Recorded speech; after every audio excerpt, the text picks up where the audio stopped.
This is a totally unsolicited recommendation, which is Barbara Streisand's album of her live performance at the Bon Soir in like the late 60s, her cabaret act. This was before she was Barbara, right?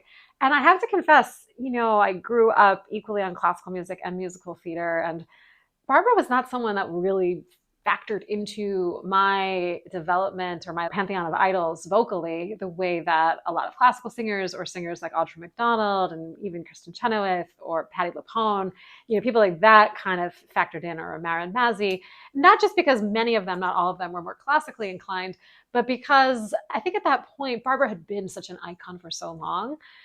I almost found it a little boring. She was Barbara and she was recording a different album almost every other year. She had a classical album and a this album and a that album.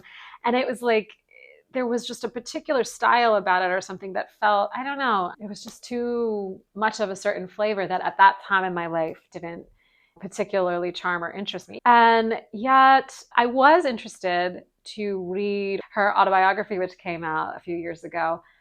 I've always thought, and I've had many classical teachers who have also thought this, that her diction was pretty incredible. Like Frank Sinatra, she's very understood in a way that most classical and even many theater singers are not. There's a funny anecdote in the memoir about she only goes for like one voice lesson in her early life, and the teacher tries to mess with her diction, and she's like, nope. And it's like a deep knowingness.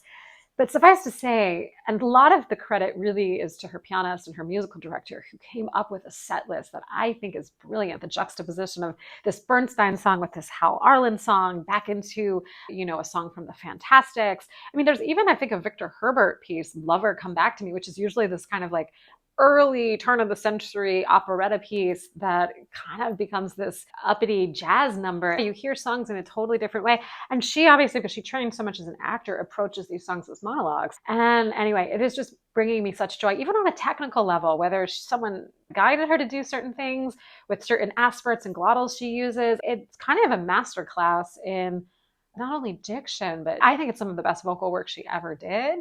There's just something about this early album. There's also, I think, a ferocity and a hunger and an ambition that hadn't yet been fully realized. It was just starting to realize that it was going to be realized as this great interpreter, this great artist. And so there's a confidence there to do what she does, which is quite remarkable. But yeah, she's not the icon yet. So there's something a little bit more raw and ironically relatable about it, even though like there's tremendous prowess that is exemplified through it. So go check out that album.